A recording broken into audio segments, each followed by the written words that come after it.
اما بعد فاعوذ باللہ من الشیطان الرجیم بسم اللہ الرحمن الرحیم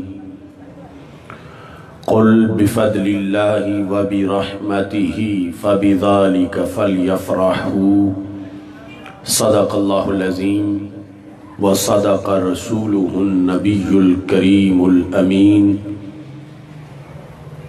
ان اللہ وملائکتہ یصلون علی النبی یا ایہا الذین آمنوا صلوا علیہ وسلموا تسلیما الصلاة والسلام علیکہ یا سیدی یا رسول اللہ وعلی آلک واصحابک یا حبیب اللہ۔ خشک شاخوں کو وہ تازہ گلاب دیتے ہیں، عہد پیری کو وہ پھر سے شباب دیتے ہیں۔ پڑھ لے درود غفلت نہ کر خدا کی قسم، تیرے سلام کا وہ اب بھی جواب دیتے ہیں۔ الصلاة والسلام علیکہ یا سیدی یا رسول اللہ وعلی آلک واصحابک یا حبیب اللہ۔ مولا صلی وسلم دائماً ابدا علی حبیبک خیر الخلق کلہم منزہ عن شریک فی محاسنہ فجوہر الحسن فیہ غیر منقاسم۔ محمد تاج رسل اللہ قاطبۃ محمد صادق الاقوال والکلم محمد ذکرہ روح لانفسنا محمد شکرہ فرد علی الامم۔ رب صلی وسلم دائماً ابدا علی حبیبک خیر الخلق کلہم۔ توحید و رسالت کی خاطر ہر باطل سے ٹکرائیں گے ہم، فکر مدینہ کا پرچم ہر چوٹی پہ لہرائیں گے۔ معبود فقط ہے ایک خدا، مسجود فقط ہے ایک خدا، ہم الا اللہ کی صداؤں سے سینوں کو پھر گرمائیں گے۔ کیوں شرک کے فتوے لگتے ہیں توحید کے ان مت والوں پر، ہم ان کج فکر خطیبوں کو راز توحید بتائیں گے۔ تعظیم نبی کا سنتے ہی جنہیں سوزش سی ہو جاتی ہے، شوق توحید کے شربت سے ہم ان کا روگ مٹائیں گے۔ ہم آل نبی کے متوالے، حسنین کے مشن کے وارث، ہم پھر سے شمر یزیدوں کو قربہ کی شان بتائیں گے۔ اصحاب نبی کے چرچے سے جو بغض کی آگ میں جلتا ہے، ہم رضی اللہ کی بہاروں سے وہ جلتی آگ بجھائیں گے۔ یہ سن لے چور اندھیروں کے، اب آ گیا دور سویروں کے، ہم فکر رضا کی کرنوں سے ہر بستی کو چمکائیں گے۔ یہ بھول ہے تیری واشنگٹن کہ دنیا پہ تو راج کرے، رحمان کے بندے ہر بستی پہ مدنی رنگ چڑھائیں گے۔ میں رب کی آس پہ کہتا ہوں سرکار مدینہ کے صدقے، وہ دن بھی آئے گا آصف، ہم دنیا پہ چھا جائیں گے انشاءاللہ تبارک و تعالی۔ رب ذوالجلال کی حمد و ثنا اور حضور سرور کائنات، مفخر موجودات، زینت بزم کائنات، دستگیر جہاں، غم گسار زمان، سید سروران، حامی بے کساں، قائد المرسلین، خاتم النبیین، احمد مجتبی، جناب محمد مصطفیٰ صلی اللہ علیہ وآلہ واصحابہ وبارک وسلم کے دربار گہر بار میں ہدیت درود السلام عرض کرنے کے بعد زینت مسند صدارت پیر طریقت پروردہ آغوش ولایت حضرت صاحبزادہ میاں مرغوب احمد نقشبندی شرپوری صاحب زیدہ شرفوہ وارثان منبر و محراب ارباب فکر و دانش، نہایت ہی معزز و محتشم سامعین حضرات، رب ذوالجلال کے فضل اور توفیق سے شرق پور شریف کی سرزمین پر حضرت شیر ربانی قدس سر العزیز کی وادی تصوف میں ربیع الاول شریف کے منور لمحات میں، بالخصوص شب ولادت میں، تحریک لبیک یا رسول اللہ صلی اللہ علیہ وسلم، تحریک صراط مستقیم، غلامان شیر ربانی رحمۃ اللہ علیہم کے زیر اہتمام آج کا عظیم الشان عید میلاد النبی صلی اللہ علیہ وسلم سیمینار انعقاد پذیر ہے۔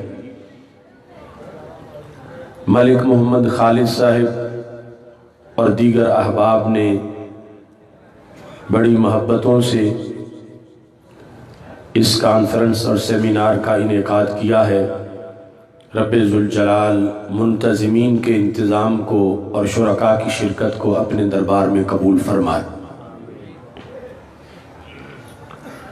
ہمارے آقا حضرت محمد مصطفیٰ صلی اللہ علیہ وسلم کی آمد کے دن خوشی منانا، اس کو عید میلاد النبی صلی اللہ علیہ وسلم سے تعبیر کیا جاتا ہے۔ آپ چونکہ سارے جہانوں کی رحمت ہیں، آپ کی آمد پر خوشی تو کائنات کی ہر چیز کو ہوتی ہے، مگر اس کے باوجود انسانوں میں سے کچھ آج بھی اس خوشی سے محروم ہیں اور اس کا انکار کرتے ہیں۔ ان کے مختلف ہیلے بہانے ہیں۔ اس سلسلہ میں آج کا یہ سیمینار منعقد کیا جا رہا ہے۔ ہمارے آقا صلی اللہ علیہ وسلم نے حضرت مولا علی رضی اللہ تعالیٰ عنہ کو جب خیبر بھیجا تھا تو فرمایا کہ تلوار چلانے سے پہلے آپ انہیں تبلیغ کریں۔ لَإِن يَهْدِيَ اللَّهُ بِكَ رَجُلًا وَاحِدًا خَيْرٌ لَكَ مِنْ حُمْرِ النَّعَمِ، اگر تمہاری تبلیغ سے ایک شخص بھی راہ راست پہ آ گیا تو تمہارے لیے پوری دنیا کے صدقے سے بڑا ثواب ہوگا۔ تو آج اگر ہمارے اس اہتمام اور سیمینار سے کسی کی الجھن دور ہو جائے اور وہ راہ راست پہ آ جائے تو یقیناً ہمارے اس اہتمام کا مقصد پورا ہو جائے گا۔ ویسے تو پڑھنے کا سلیقہ ہو تو پڑھ لیتے ہیں کچھ لوگ، پانی پہ لکھی ہوئی تحریر ہوا کی، کائنات میں ہر حقیقت قدرت کے مناظر سے ہی سمجھی جا سکتی ہے۔ آج تک تاریخ میں ایک بار بھی ایسا نہیں ہوا کہ موسم بہار آیا ہو اور درختوں نے جشن بہار نہ منایا ہو، کہ ایسے ہی بہار گزر جائے اور درختوں نے کسی سال پتے نہ نکالے ہوں، پھول نہ نکالے ہوں، سوئے رہے ہوں اور بہار گزر جائے۔ کبھی بھی ایسا نہیں ہوا۔ اس سے پتہ چلتا ہے کہ بہار والوں کو اپنی بہار کا خود ہی پتہ ہوتا ہے۔ ایک بہار درختوں کی ہے تو ایک بہار ان خوش بختوں کی ہے۔ درخت اپنی بہار مناتے ہیں اور یہ خوش بخت اپنی بہار مناتے ہیں۔ درختوں کی بہار تو موسم کی محتاج ہے اور ہماری بہار کے سارے موسم محتاج ہیں۔ یہ نغمہ فصل گلو لالا کا نہیں پابند، بہار ہو کے خزاں لا الہ الا اللہ۔ موسم بہار میں آپ کو کوئی درخت بھی بائیکاٹ کرتا ہوا بہار سے نظر نہیں آئے گا۔ یہ ہو سکتا ہے کہ کسی کے پاس تھوڑے پتے ہیں، کسی کے پاس زیادہ، لیکن ہر کوئی اپنی اپنی بساط کے مطابق جشن بہار میں شریک ضرور ہوتا ہے۔ اگر کوئی ایسا درخت تجھے بہار میں ملے کہ جو بائیکاٹ کر کے بہار سے بیٹھا ہے، نہ اس پہ پتے ہیں، نہ کلی ہے، نہ پھول ہے، اور وہ اپنے رویے سے یہ ظاہر کر رہا ہو کہ بہار ہے ہی نہیں، ہوتی تو مجھ پہ بھی ہوتی، تو ایسی صورتحال میں یہ دیکھنا پڑے گا کیا بہار کا کوئی حوالہ کمزور ہے یا اس درخت کا کوئی اپنا مسئلہ ہے۔ قریب جا کے قرید کی دیکھیں گے تو پتہ چلے گا بیچارہ بہار کیا مناتا، اس کی تو جڑیں ہی مری ہوئی ہیں، یہ کھوکھلا ہے، اس کو سینہ زمین سے فیض ہی نہیں مل رہا۔ بہار تو بڑی آب و تاب پر ہے، لیکن اس کو بہار کے ادراک کے لیے صلاحیت ہی موجود نہیں ہے کہ یہ اس بہار سے بہار آشنا ہو سکے۔ تو جس درخت میں جان ہوتی ہے وہ اپنی بہار مناتا ہے، اور جس خوش بخت میں ایمان ہوتا ہے وہ اپنی بہار مناتا ہے۔ سبحان اللہ، سبحان اللہ۔ فطرت میں یہ چیز موجود ہے۔ دلائل کے لحاظ سے کسی دن کی تعظیم اس دن کی کسی بڑی نسبت کی بنیاد پر شریعت میں اس کا ہمیں حکم ہے، اور ہمارے آقا صلی اللہ علیہ وسلم کی آمد کا دن اس کی تعظیم بہت بڑی انسان کے لیے سعادت ہے اور دونوں جہاں کے لیے راحت کا سامان ہے۔ یہ سارا اہتمام، لنگر پکانا، آرائش و زبائش کرنا، چراغاں کرنا، جھنڈیاں لگانا، جلوس نکالنا، جلسے کرنا، یہ سب اس بات کے لیے ہے کہ اس دن کے اندر آنے والی جو ذات ہے وہ نبیوں کے سردار ہیں، ان کے ہاتھ میں جنت کی چابی ہے، وہ صاحب مقام محمود ہیں، وہ یوں آئے کہ ان کے بعد کسی نبی کے آنے کی گنجائش ہی نہ بچی۔ وہ تاجدار ختم نبوت، وہ سید المرسلین، وہ رحمت للعالمین صلی اللہ علیہ وسلم جس دن میں اس کائنات کے اندر جلوہ گر ہوئے، یقیناً وہ دن کائنات کا عظیم دن ہے۔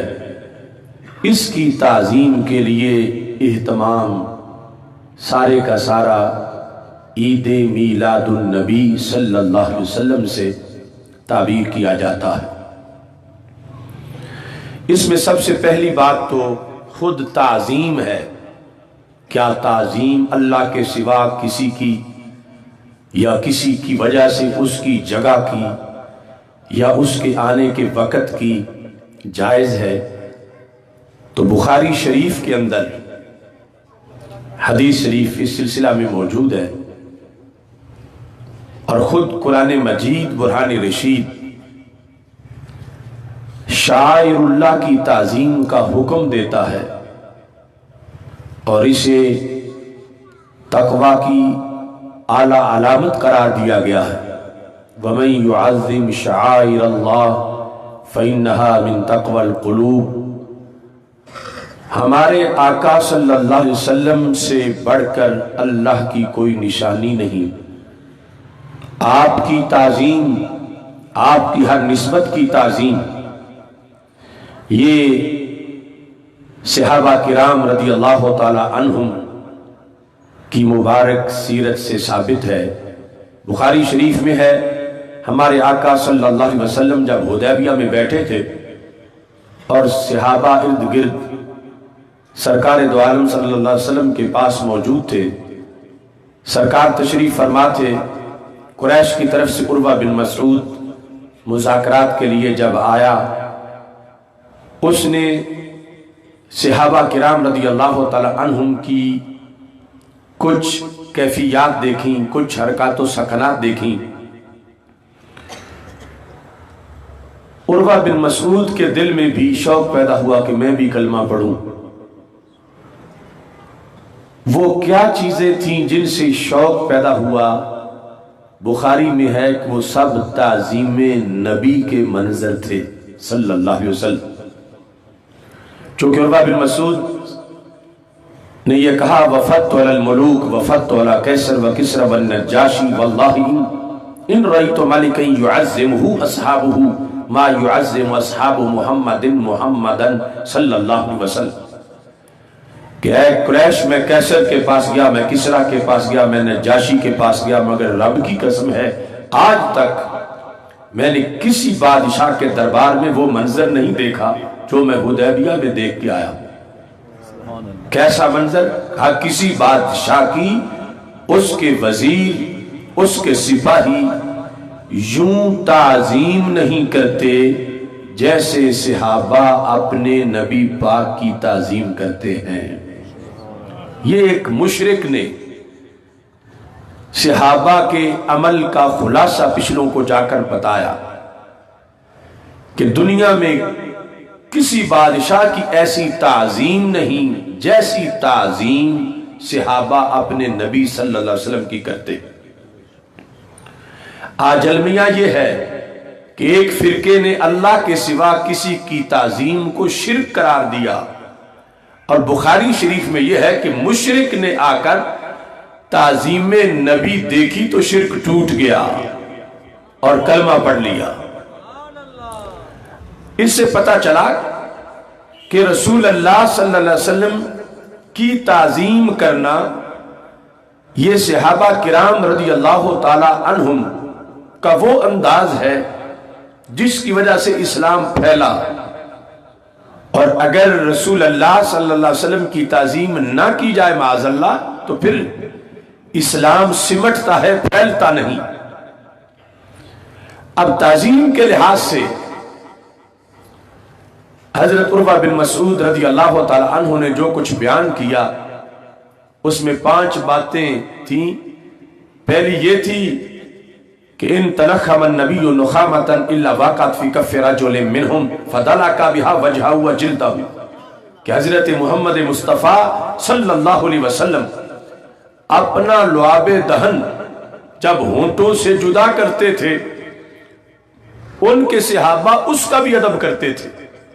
کیا طریقہ تھا کہ سرکار کا تھوک مبارک نیچے نہیں گرنے دیتے تھے، ہاتھ کر کے اپنے ہاتھوں پہ لے لیتے، اور پھر جس کو ملتا تھا دالا کا بیا وجہ وہ اپنے چہرے پہ لگا لیتا تھا۔ اس چیز کو ایک کافر نے بھی سمجھا کہ یہ اپنے نبی کی تعظیم کر رہے ہیں۔ دوسری بات، کادو یقتتلون علی وضوئہ، یہ حدیبیہ میں جو بیٹھے ہوئے تھے یہ اسلام کے اولین لوگ ہیں، یہ کوئی ان پڑھ نہیں تھے، کوئی توہم پرست نہیں تھے، یہ صدیق و عمر بیٹھے تھے، طلحہ و زبیر بیٹھے تھے، سعد و سعید بیٹھے تھے رضی اللہ تعالیٰ عنہم، جن کے در پر زمانہ قیام کرتا ہے اور جن کے مقام کو زمانہ سلام کرتا ہے۔ وہ سرکار دو عالم صلی اللہ علیہ وسلم کا لعاب دہن ماتھے پہ لگاتے ہیں، کادو یقتتلون علی وضوئہ، وضو کا مستعمل پانی بھی سرکار کا نیچے نہیں گرنے دیتے، اس کا بھی ادب کرتے ہیں، اس کی بھی تعظیم کرتے ہیں۔ یہ منظر عروہ بن مسعود رضی اللہ تعالی عنہ نے کفار کو بتایا اور خود اسے دیکھ کر انہوں نے کلمہ پڑھ لیا۔ سرکار دو عالم صلی اللہ علیہ وسلم کا لعاب دہن ماتھے پر لگا کر سرکار سے جس محبت کا اظہار کیا گیا شریعت میں اسے تعظیم سے تعبیر کیا گیا. تو ہمارے آقا صلی اللہ علیہ وسلم جس سہانی گھڑی دنیا میں رونق افروز ہوئے، جس دن سرکار تشریف لائے، اس کے لیے چراغاں کر کے، جشن منا کے، یہ اہتمام کر کے امت یہ بتاتی ہے کہ جس طرح وہاں لعاب دہن میسر تھا، لیکن ہمیں تو لعاب دہن آج میسر نہیں، ورنہ وہ تعظیم ہمیں بھی نصیب ہو جاتی. لیکن سرکار کی آمد کے وقت کا ادب کر کے، احترام کر کے، اس کے لیے اتنے انتظامات سے ہم یہ ثابت کرتے ہیں کہ جیسے صحابہ بتا رہے تھے کہ یہ لعاب دہن عام چیز نہیں، اس کی نسبت سرکار کی ذات سے ہے، تو جن کے لعاب کی مثال نہ ہو، رسالت معاب کی مثال کیسے ہوگی؟ تو ہم بھی دنیا کو بتا رہے ہیں کہ جن کے آنے کے وقت کی اتنی شان ہے، آنے والے کی کتنی اونچی شان ہوگی. اس بنیاد پر صحابہ کرام رضی اللہ تعالیٰ عنہم سے لے کر امت میں اس اہتمام کا ثبوت ملتا ہے. صحیح مسلم شریف میں بہقی کی شعب ایمان میں یہ حدیث شریف ہے کہ جب ہمارے آقا صلی اللہ علیہ وسلم نے ایک جلسہ دیکھا مدینہ منورہ میں تو پوچھا ما اجلسکم، یہ جلسہ کیسا ہے؟ وہ جو فرش پہ بیٹھ کے عرش کی خبریں تازہ تازہ دیتے ہیں، شہر کے جلسے سے بے خبر نہیں تھے. مقصد یہ تھا کہ آج میرے کہنے پر یہ جواب دیں گے، میں تصدیق کر دوں گا، تو وہ کل شرق پور شریف کے چوک شیر ربانی میں بیٹھنے والوں کا جواب بھی بن جائے گا. انہیں اپنا جواب نہیں دینا پڑے گا. ما اجلسکم، یہ جلسہ کیسا ہے؟ صحابہ نے کہا جلسنا ندعو اللہ ونحمدہ علی ما ہدانا لدیننا ومن علینا بکا، کہ یا رسول اللہ صلی اللہ علیہ وسلم اس جلسے کا موضوع بس اتنا ہے، فضل رب العلا، اور کیا چاہیے؟ مل گئے مصطفیٰ، اور کیا چاہیے؟ یہ جلسہ مسائل نماز کا نہیں، فضائل زکوٰۃ کا نہیں. ہم بیٹھے ہیں اللہ کا شکر ادا کر رہے ہیں کہ اس نے آپ کو بھیج کر ہم پہ احسان کیا اور ہمیں اس دین کی ہدایت عطا فرمائی. منّا علینا بکا، آپ کی وجہ سے جو ہم پہ کرم ہوا، ہم اس پر اللہ کا شکر ادا کر رہے ہیں. تو عید میلاد النبی صلی اللہ علیہ وسلم منانے والے اس نیت سے بیٹھتے ہیں کہ اگرچہ ہمارے آقا صلی اللہ علیہ وسلم صدیوں پہلے دنیا میں رونق افروز ہوئے، مگر کرم صرف اس وقت کے لوگوں پر نہیں ہوا، کرم ہم پہ بھی ہوا. اس وقت جو صحابہ بنے ان کی تو شان ہی وراء الورا ہے، لیکن ہمارے دلوں میں بھی جو نور ایمان ہے یہ یقیناً طیبہ کے چاند کی چاندنی کا نام ہے. اور حدیث شریف کے مطابق ایک مومن کے دل کا ایمان اگر ساری زمین سونے سے بھر جائے تو وہ سب کچھ دے کے بھی ایک بندے کے ایمان کی قیمت بھی پوری نہیں کی جا سکتی. اتنا بڑا فضل و کرم ہے ایمان کی شکل میں. تو جب اتنا بڑا فضل سرکار کی وجہ سے ہوا، آپ آئے تو کائنات میں توحید و رسالت کی روشنی شروع ہوئی اور پھر آگے ہم تک پہنچی. تو ہم بھی اسی محفل کے تسلسل میں بیٹھے ہیں کہ جیسے صحابہ کرام رضی اللہ تعالی عنہم بیٹھے تھے اور ہمارے آقا علیہ الصلوۃ والسلام نے اس کے لیے یہ انعام بیان کیا تھا. فرمایا جاءنی جبریل فاخبرنی ان اللہ یباہی بکم الملائکۃ، کہ میرے صحابہ تمہارا جلسہ رب کو اتنا پسند آیا ہے، اس نے ابھی جبریل علیہ السلام کو میرے پاس بھیجا ہے اور جبریل مجھے بتا کے گئے ہیں کہ اللہ فرما رہا ہے اے فرش زمین پر محفل میلاد منانے والوں، عرش بری کا رب تمہیں یاد کر رہا ہے. بندہ فرش پہ ہو اس کا چرچا عرش پہ ہو تو کتنی فضیلت ہے. لوگ پوچھتے ہیں ملتا کیا ہے؟ کس قدر رب کا کرم. یباہی کا مطلب یہ ہے کہ رب جلسہ میلاد فرشتوں کو دکھاتا ہے اور پھر فخر کرتا ہے یوں ہوتے ہیں عزت والے بندے، یوں ہوتے ہیں غلامان رسول صلی اللہ علیہ وسلم. ایسا نہیں ہے کہ یہ ایمان اور قرآن وصول کر کے میرے نبی کو بھول جائیں، نہیں، آج بھی انہیں یاد کر رہے ہیں، میرا شکر ادا کر رہے ہیں. اس بنیاد پر نبی اکرم نور مجسم شفیع معظم صلی اللہ علیہ وسلم کی آمد پر صحابہ کرام رضی اللہ تعالی عنہم کا تشکر زمانے کے بدلنے کے ساتھ ساتھ آج موجودہ صورتحال میں وہی محفل موجود ہے. اس سلسلہ کے اندر زمانے کے بدلنے سے جو احکام بدلتے ہیں کچھ تو ایسے ہیں کہ ان میں تبدیلی نہیں ہوتی.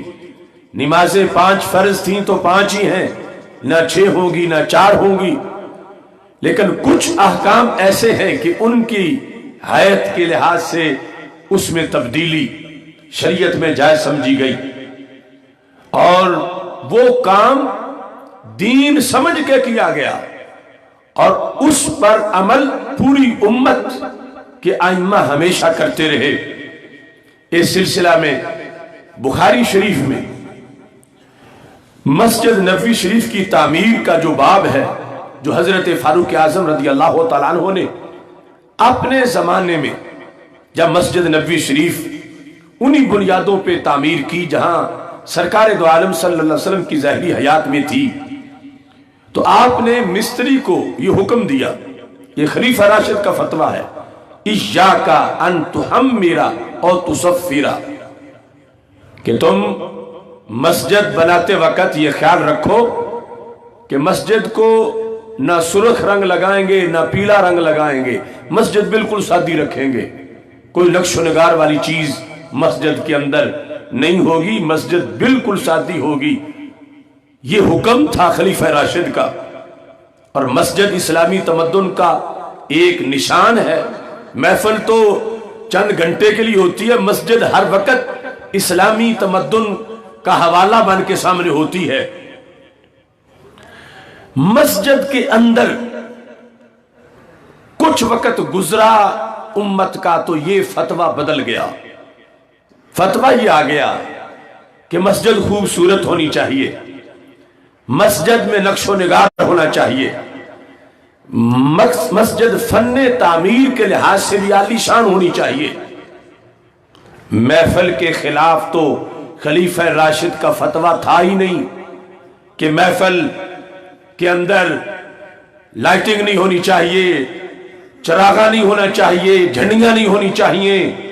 ایسا کوئی فتویٰ سرکار دو عالم صلی اللہ علیہ وسلم کا حکم یا خلفائے راشدین کا یا بعد میں ایسا ہے ہی نہیں.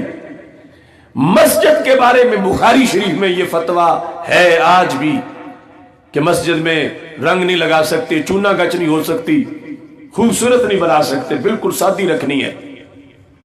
لیکن زمانہ گزرا تو آج ہماری مسجدیں تو ہماری رہیں. منکرین میلاد جو محفل پر پابندی لگاتے ہیں کہ ویسی ہونی چاہیے جیسی دور صحابہ میں تھی، تو پھر ان کے لحاظ سے میں بات کرنا چاہتا ہوں. جب خلیفہ راشد حکم دے کے گئے تھے اور مسجد بھی عام نہیں تھی، مسجد نبوی تھی، تو کہ آج کے یہ مفتی زیادہ پڑ گئے ہیں حضرت عمر فاروق رضی اللہ تعالیٰ عنہ سے، ان کو دین کا زیادہ پتہ ہے. اور ان کے ہاں بدعت کی تعریف یہ ہے کہ دین سمجھ کے جو نیا کام کیا جائے وہ بدعت ہے. تو دین سمجھ کے مسجدیں بہتر اور عالی شان جو انہوں نے بنائی، اس میں شیشے کا کام، ایلومینیم، ٹائل، نقش و نگار، رنگ و روغن، یہ سب خلاف ورزی ہے خلیفہ راشد حضرت عمر رضی اللہ تعالیٰ عنہ کی. تو یہ کیسے جائز ہوگی؟ ہمارے اکابر نے اس کا سبب لکھا، ہم تو اس دلیل پر چل رہے ہیں۔ مثلا ارشاد الساری شرح بخاری کے اندر اس حقیقت کو امام قسطلانی نے بیان کیا، کہتے ہیں بالکل فتویٰ برحق ہے حضرت فاروق اعظم رضی اللہ تعالیٰ عنہ کا۔ آج سے صدیوں پہلے جب فتویٰ بدلا مسجد کے لحاظ سے، تو انہوں نے کہا بات اصل میں یہ ہے کہ وَلَوْ بَنَيْنَا مَسَاجِدَنَا بِاللَّبِنِ وَجَعَلْنَاهَا مُتَتَامِنَ بَيْنَ الدُّوَرِ الشَّاهِقَةِ، اگر ہم کہیں کہ اسی فتوے پہ رہنا ہے مسجد کچی بنانی ہے، یا تو ہم اپنے گھروں میں بھی پابندی کرتے کہ ویسے رکھنے جیسے صحابہ کے گھر تھے، وہ تو پابندی ہم نے کی نہیں، اپنی بنائی کوٹھیاں، اپنے بنائے بنگلے۔ تو امام قسطلانی کہنے لگے پوری کالونی بنگلوں کی ہو اور درمیان میں اللہ کا گھر کٹیا جیسا ہو اور ارد گرد جو ہے وہ ٹاور بنے ہوئے ہوں، تو کہا پھر اسلام کی دھاک نہیں بیٹھے گی، غیر مسلم بھی تانا دیں گے کہ اچھے مسلمان ہیں، اپنے گھر کیسے بنائے ہیں، اللہ کا گھر کیسا بنایا ہے۔ تو کہنے لگے بات ہے اسلام کی عظمت کے اظہار کی، اور بات ہے اسلام کی دھاک بٹھانے کی، اور وہ اب دھاک تب بیٹھتی ہے، لوگوں کے ذہنوں میں اسلام کا اچھا تصور تب آئے گا جب مسجد عالی شان بنی ہوگی، اس میں نقش و نگار ہوگا، فن تعمیر کے لحاظ سے بھی وہ بہترین شاہکار ہوگی۔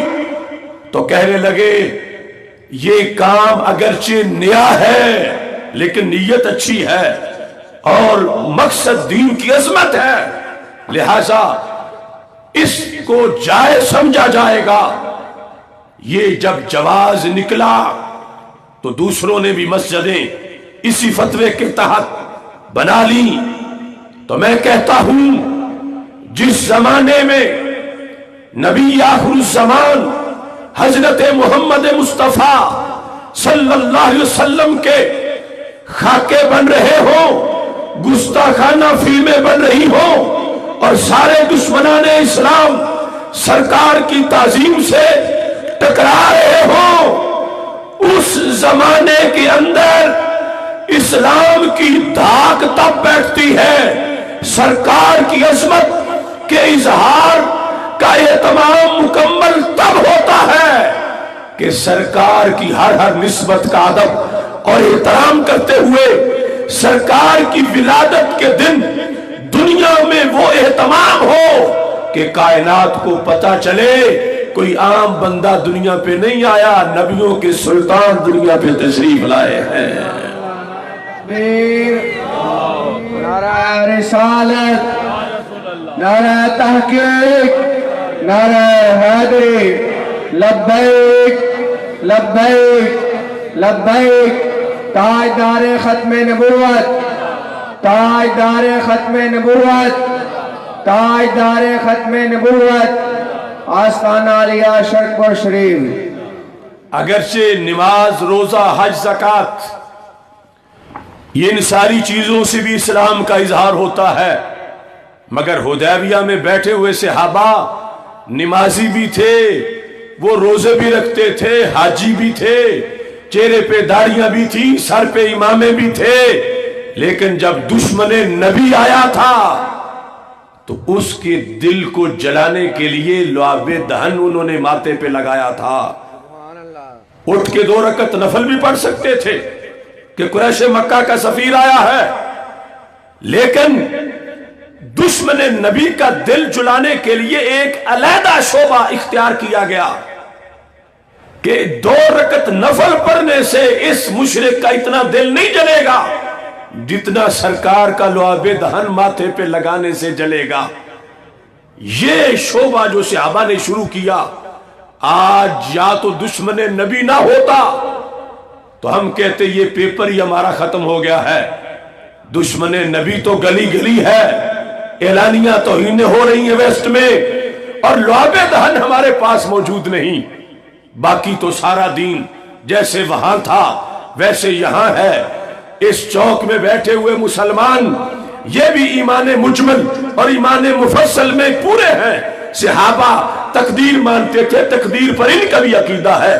وہ آخرت کا دن مانتے تھے، آخرت پر ان کا بھی یقین ہے. وہ ملائکہ کو مانتے تھے، ملائکہ پر ان کا بھی یقین ہے. نماز وہاں تھی تو نماز یہاں بھی ہے، روزہ وہاں تھا تو روزہ یہاں بھی ہے. حج وہ بھی کرتے تھے، حج یہ بھی کرتے ہیں. ہاں ٹھیک ہے، ان کا عمل ایک آفتاب جیسا، ہمارا ایک چراغ جیسا، لیکن سب کچھ ہر خانے میں وہی کام موجود ہے.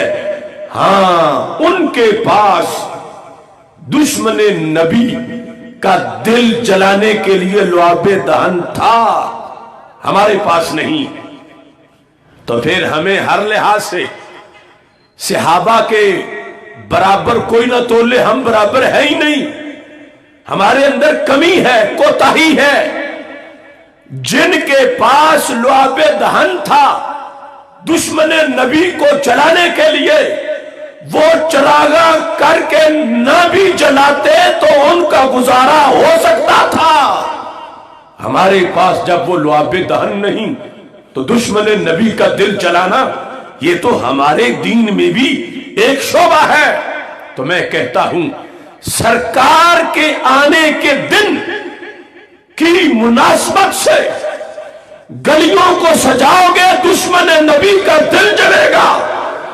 لائٹنگ کرو گے دشمن نبی کا دل جلے گا. جلوس نکالو گے دشمن نبی کا دل جلے گا. لہذا یہ سارا اہتمام صحابہ کے لعاب دہن ماتھے پہ لگانے کی اقتدا میں ہے.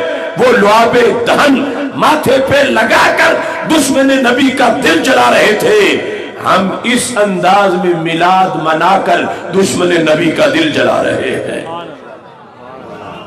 اگر کوئی کہتا کہ اس سے دل جلتا نہیں تو پھر ان سے پوچھو کہ جن کا جلتا ہے کہ کتنا جلتا ہے، کس انداز میں جلتا ہے. اور یہ چیز ذہن میں رکھنی چاہیے. یہ میرے پاس موجود ہے حضرت امام ذہبی کی موجم شیوخ. اس کے ایک مسئلے سے بات واضح کرنا چاہتا ہوں.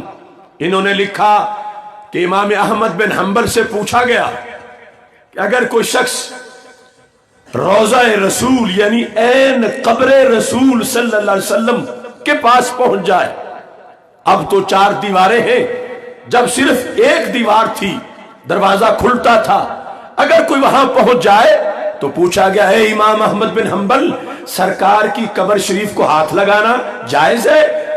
تو آپ نے فرمایا لا باس بھی، کوئی حرج نہیں. یہ لکھ کر امام ذہبی سوال کرتے ہیں کہ اگر کوئی پوچھے کیا صحابہ نے بھی یوں کیا تھا کہ سرکار کی قبر کو ہاتھ لگاتے ہو؟ یہ علیحدہ بات ہے کہ صحابہ نے بھی کیا تھا. جیسے مسند امام احمد میں ہے، مستدرک میں ہے کہ مروان جب مدینہ منورہ کا گورنر تھا اس نے دیکھا دروازہ کھلا تھا حجرہ رسول اللہ علیہ السلام کا کہ اندر کوئی شخص حاضری دے رہا ہے، لیکن حاضری کا انداز یہ ہے وادیان وجہہ علی قبر النبی صلی اللہ علیہ وسلم کہ اس بندے نے اپنا سر ہی سرکار کی قبر شریف کے اوپر رکھا ہوا ہے. باہر سے جب مروان کو نظر آیا تو اس نے غصے میں کہا تدری ما تصنع، تو جانتا ہے تو کیا کر رہا ہے؟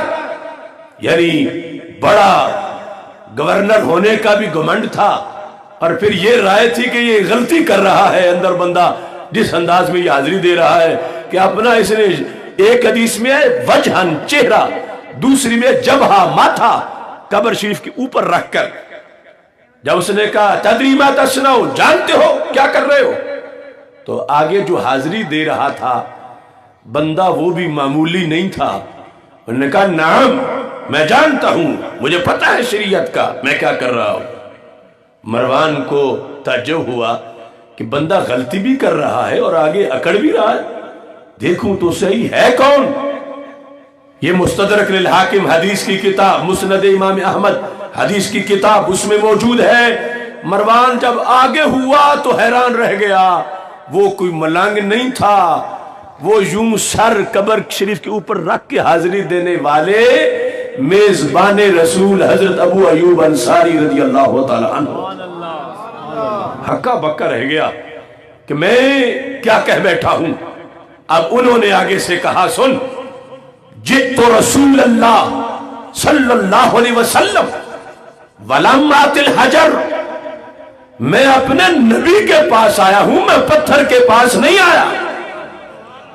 تو یہ سمجھتا ہے کہ میں پتھر کے پاس آیا ہوں؟ میں اپنے رسول صلی اللہ علیہ وسلم کے پاس آیا ہوں۔ یہ اگرچہ دلائل موجود ہیں کہ صحابہ کا قبر رسول اللہ علیہ وسلم کو ہاتھ لگانا، چومنا، لیکن امام ذہبی نے جو جواب دیا وہ ہمارے سینکڑوں سوالوں کا جواب ہے، اور اس امام کو یہ منکرین میلاد بھی تسلیم کرتے ہیں۔ حدیث کی سندوں پر یہ جو کہہ دیں کہ یہ سند سیکا راویوں کی ہے، سارے مانتے ہیں کہ امام ذہبی نے کلیئر کر دیا لہذا سند کلیئر ہے۔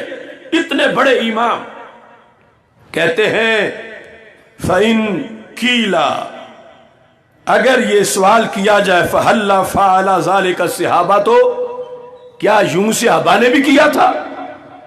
جیسے آج ہمیں کہیں وہ جو تم نے حدیث پڑھی وہ تو مطلقاً محفل کی تھی، کیا اس طرح جیسے تم کر رہے ہو گلی گلی میں جشن اور جھنڈیاں، کیا یوں صحابہ نے بھی کیا تھا؟ تو امام ذہبی نے صدیوں پہلے اس کا جواب لکھا۔ امام ذہبی تاریخ وفات ان کی 748 ہجری ہے۔ ابن تیمیہ بھی ان کے استادوں میں ایک استاد ہے، 1000 سے زائد ان کی استاد ہیں۔ یہاں سوال کر کے جواب دیا تو کمال کر دیا، فرمانے لگے فَقِيلَ لِأَنَّهُمْ مَا جَنُوا حَيَّا وَقَبَّلُوا يَدَهُ، کہنے لگے صحابہ سرکار دو عالم صلی اللہ علیہ وسلم کی قبر شریف کو ہاتھ نہ بھی لگاتے تو ان کا تو گزارا ہو رہا تھا۔ کیوں؟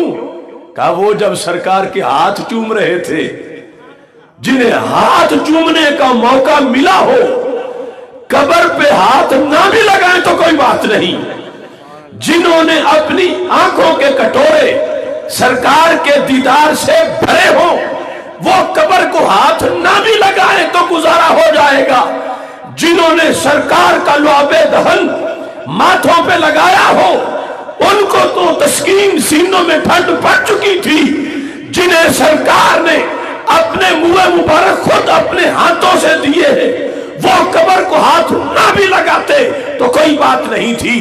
حضرت امام ذہبی کہتے ہیں جس وقت ہماری صورتحال یہ ہے فَلَمَّا لَمْ يَسِحَ لَنَا مِثْلُ هَذَا النَّصِيبِ الْأَوْفَرِ، ہم نے نہ آنکھوں سے دیدار کیا، نہ ہاتھ چومے، نہ لعاب دہن ماتھے پہ لگایا تو ہم کیسے گزارا کریں؟ کہتے ہیں ترامینا علی قبرہ بالالتزام والتبجیل والاستلام والتقبیل، کہتے ہیں ہاتھ چومنے کا موقع نہ ملا تو ہم تو پھر قبر پاک سے ہی معانقہ کریں گے، ہم اس کے ساتھ چمٹ جائیں گے تبجیل تعظیم کے ساتھ، اور کوئی ہمیں تانا نہ دے کہ کیا صحابہ نے ایسا کیا تھا، جو کہے اسے کہو صحابہ کا مقام اور ہے، ہماری کمزوری اور ہے، انہوں نے ہاتھ چومے تھے لہٰذا وہ نہ بھی قبر چومتے تو کوئی بات نہیں تھی، ہمیں جب وہ مقام نہیں ملا تو ہم اپنی پیاس بجھانے کے لیے یہ جو کام کریں گے، کہا یہ شرک بدعت نہیں ہوگا، یہ بعد والوں کے دین کا حصہ قرار پائے گا۔ نعرہ تکبیر، نعرہ رسالت، نعرہ تحقیق، نعرہ حیدری، لبیک لبیک لبیک، تاجدار ختم نبوت، تاجدار ختم نبوت، سرکار کی آمد۔